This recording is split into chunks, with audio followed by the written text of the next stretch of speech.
నా పేరే రాజు ఎం పేర్దా రాజు మేరా నామ్ Raju my name is Raju. I love this song, yeah. కొనుదెల వంశపు రాజాజా వారికి ప్రణామములు, మణికొండ మహారాణి వారికి ప్రణామములు. ఆడి Q5 Q7 చెలికత్తికి ఆశీస్సులు. రారాజా వారు మీకు ఒక ముఖ్యమైన విషయాన్ని చెప్పాలి. మనిషి అన్నాక వయసు అయిపోయాక మంచం దగ్గర ఉండాలి, వయసులోకి వచ్చినప్పుడు పెళ్ళాం దగ్గర ఉండాలి. నేను వయసులోకి వచ్చేసాను. మరి సోమాలియా రారాజా వారు ఒక్కగానొక కుమార్తె స్వయంవరం ఏర్పాటు చేశారు. నేను వెళ్ళి ఆ పనిలో ఉంటాను.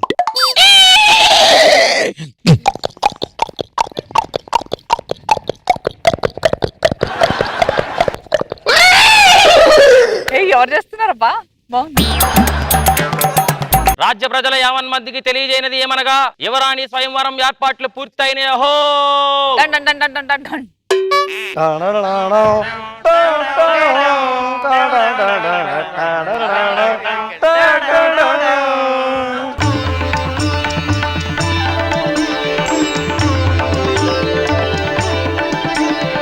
నా సుపుత్రిక స్వయంవర ఆహ్వానాన్ని మన్నించి విచ్చేసిన యువరాజులందరికీ స్వాగతం. ముందుగా నా సొంత భాష సోమాలియా అయినప్పటికీ తెలుగు భాష అంటే నాకు మక్కువ ఎక్కువ. అందుకనే తెలుగు భాషలో నేను చెప్పేదను, సోమాలియా భాషలో మా వాడు తర్జుమా చేయుదుడు. ముందుగా పరిచయ కార్యక్రమం. వీరాధి వీరుడు, శూరాధి శూరుడు,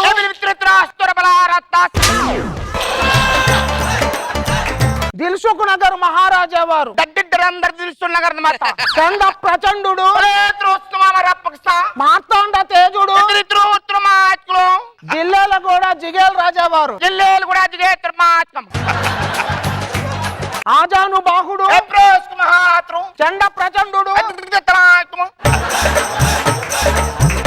మెహదీపట్నం మహారాజా వారు, అరవీర భయంకరుడు, ఆజాను బాహుడు, లంగర్ హౌస్ మహారాజా,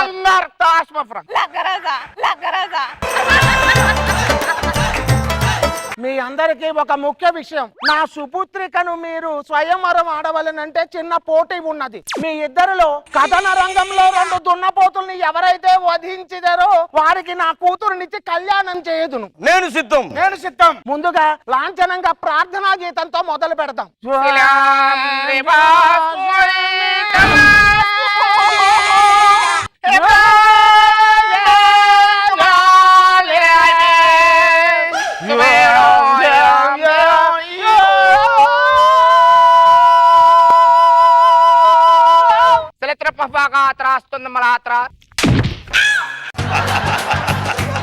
ఇక పోటీ మొదలు పెట్టండి. ఇంకెక్కడ పోటీ? మీ ప్రార్థనా గీతం దెబ్బకి మిగతా రాకుమారులు ఎప్పుడో పరారాయి.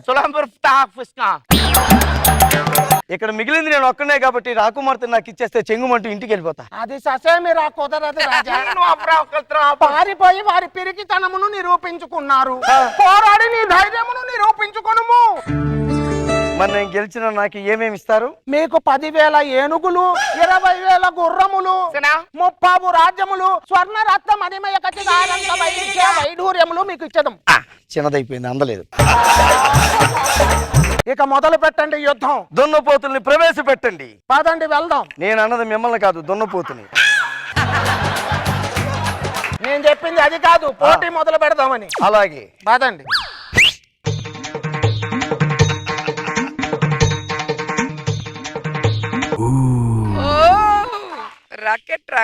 శభాష్ మహారాజా, మీ పరాక్రమమును చూపించి పంచప్రాణములనైనా నా కూతుర్ని కైవసం చేసుకున్నారు. ఇక మీకు ఆశీర్వాదాలు ప్రకటిస్తూ కూతుర్నిస్తున్నాను. రాజ్యంను 2 రోజుల్లో అడ్జస్ట్ చేసి ఇచ్చేదాను. మహారాజా వారు, ఒక 2 రోజులు మీరు అనుమతిస్తే ఈ రాజ్యంలోనే గడిపెళ్తాను. అలాగే వెళ్ళేటప్పుడు కానుకలు కూడా తీసుకువెళ్ళండి. సంతోషం. దీర్ఘ సుమంగళి భవ.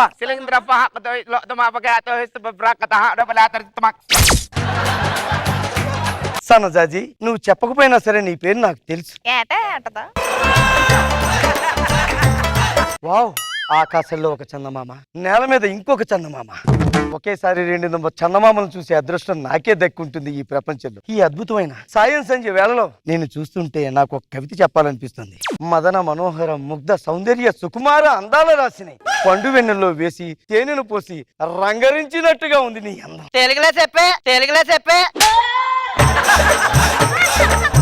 ఎవర్రా నా పర్మిషన్ లేకుండా అంతరంగంలోకి ప్రవేశించిన చెలికత్తెలు ఎవరిక్కడ? చెలికత్తలు ఎందుకు వస్తారు? నేనే. అదని చెప్పు, నువ్వు రాకుమార్తెవా చెలికత్తివా? నాకేం తెలుసు, మా అమ్మ నాకు ఇప్పటికీ చెప్పలేదు. ఎందుకంత ఫీల్ అయిపోతున్నా? నా గొంతుకి ఏమైంది? నీ గొంతు వింటుంటే నా అంతరంగంలో ఆంత్రాక్స్ పౌడర్ జల్లినట్టుగా ఉంది. నా గొంతు బాగాలేదా? బాగానే ఉంది, కాకపోతే ఒక చిన్న పోలిక. మనిషి చూస్తే మల్లె పొదలా ఉన్నావు, స్వరం చూస్తే ముళ్ళ పొదలా ఉంది. నాకు బాగా ఆకలిస్తుంది, కోడికూర తినాలనుంది. కోరుకోరా, ఎక్కడికన్నా పెంట కుప్ప మీదకి వెళ్ళి కోడిని అలా కొట్టుకొచ్చి. పెంట కుప్ప? నేను రాకుమారుని. ఒకసారి అడవికి వేటకెళ్తే పులుల్ని సింహాలని వేటాడేవాడిని. పెంట కుప్పల మీద కోడి పుంజుల గురించి తిరిగితే ఏం బాగుంటది చెప్పు? కోడి తినాలనిపిస్తే పెంట కుప్ప మీదకి వెళ్ళి కోడి పే కొట్టుకొని అలా ఈడ్చుకొచ్చి. ఈ ఇసుకుడు వచ్చేదానికి పెంట కుప్పల మీదకి వెళ్ళి నాకు ఇప్పుడేం తినాలని లేదు. నేనేం కోడి పుంజు తినగానే ఏం వండితే అది తింటాను. ఇంట్లోకి వెళ్ళి అది ఉంటూ. చూసారండి, 2 దున్నపోతులను చంపి ఒక దున్నపోతుని తెచ్చుకున్నాను. ఎలాగా ఒంటరిగా ఉన్నాను కాబట్టి ఒక విషయం చెప్పేయాలి బాబు గారు. నిజానికి నేను రాకుమారిని కాదండి. ఇక్కడే సోమాజీ కూడా చిన్న బజ్జీల బండి ఉంది. నిన్నే పేపర్లోనేమో సోమాలియా రాజుగారు వాళ్ళ అమ్మాయి తాలూకా స్వయంవరం అన్నారు కదా అని చెప్పి రాజ్యం వచ్చినట్టు ఉంటది కానీ మారేసం వేసుకుని వెళ్ళాను. 2 లోపుకి పడితే రాజ్యం వచ్చేస్తది, 1000 ఏనుగులు అన్నారు అయ్యి వచ్చేస్తాయి. ఏముంటదండి, పర్లేదు. యువరాజా వారికి ప్రణామములు. అంత ఓవర్ యాక్టింగ్ అక్కలేదు కానీ మీ అత్తం లోపలికి వెళ్ళింది. బాధ కాదు బాబా, ఈ కాస్ట్యూమ్ అంటే తెచ్చావు, ఆడేమో 2 రోజుల్లో డబ్బులు కట్టకపోతే దొబ్బెత్తనాడు. బాబా అంత కంగారు పడిపోతాడు. 2 రోజులు అయితే మామగారితో 2 వరహాలు తీసుకుని ఇచ్చేస్తాం. అమీర్పేట మహారాజు వారికి ప్రణామం. అమీర్పేట మహారాజా వారు వజ్రాలు పొదిగిన కత్తి నాకు బహుకరించడానికి వచ్చారు. మీ సాహసాన్ని మెచ్చి ఈ వజ్రాలు పొదిగిన కత్తిని మీకు బహుకరిస్తున్నాం. ఇక తమరు దయచేయొచ్చు. ఏంటది? వజ్రాలు పొడిగిన కత్తి. ఎక్కడ పెట్టుకుంటావు? అలా అడగకూడదు సన్నజాజి, అసహ్యంగా ఉంటుంది. అదే ఎక్కడ పెట్టుకుంటావని. మరిసి సంఖలో పెట్టుకుంటా, నీకెందుకో. కూర ఏమంటావు? ఏమీ వద్దే, ఏముంటే అది తింటా. రెస్టారెంట్కి వెళ్తా, లోపలికి వెళ్ళి. సన్నజాజి అంట, సన్నజాజి. 2 రోజులు ఓపిక పడితే అంతా మంది. రేపటి నుంచి ఈ సింహాసనం నాదే, ఈ రాజ్యం నాదే. రండ్రా సామాన్ తీసండి. Oh my God. ఎవరిది? అంతరంగంలో దొంగలు ప్రవేశించారు. ఎవరు అక్కడ? వీరిని బంధించండి. నాకు మాడి కదా అన్ని పట్టుకెళ్ళిపోతావు నువ్వు. పట్టుకెళ్ళిపోతావు. అంతరంగంలో దొంగలు వస్తావా నువ్వు? దొంగ బొంగ గో మీద కొట్టినట్టే గులాబ్జామ్ అయిపోద్దు. ఈ సామాన్లు అద్దెకి తెచ్చారా, రెంట్ ఇవ్వబోతుంటే 10 సామాన్లు పట్టుకెళ్ళిపోతున్నాను. నువ్వు రాకుమారుడు ఏంట్రా, అసలు వేసుకుని ఊళ్ళో ఉన్నావు. నీ గోడు చెదిరింది, నీ గుండె వేరే పాట చెప్పాను, అది వాళ్ళు వేయలేదు. మీ పాటతో అడ్జస్ట్ అయిపోతాను. ఓ చిట్టి పావురమా కల చెదిరింది, కథ మారింది, కన్నీరే ఇక మిగిలింది. సన్నజాజి, ఎందుకలా కడుతున్నావు? ఎంతకలా కడుతున్నావేంటే మీ నాన్న ఏదో సోమాలయ రాజన్నావు, నువ్వు రాకుమార్తె అన్నావు. అదేదో టెంట్ హౌస్ వచ్చి పట్టుకెళ్ళిపోయాడని. ఏటమ్మా ఏదైనా ప్రాబ్లమా? ఇందాక వచ్చినప్పుడేమో రాజావారు బొంగు బోసాను ఏనుగులు అన్నావు. ఇప్పుడేమో ఏటమ్మా మాట్లాడుతున్నావు అంటావేంటి?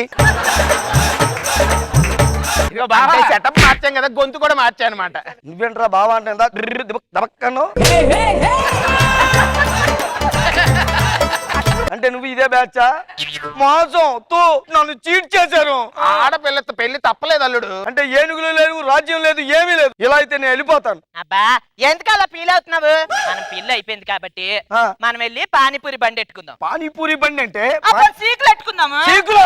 నువ్వు బొగ్గుల మీద కాల్చి నేను అమ్మేస్తాను. సీకులు అండి, సీకులు. నా కూతురు అనిపించావమ్మా. ఎంతకంటే పెద్దగా మీ నుంచి ఎక్స్పెక్ట్ చేయలేదు. పద సీకులు బండి పెట్టుకుందాం.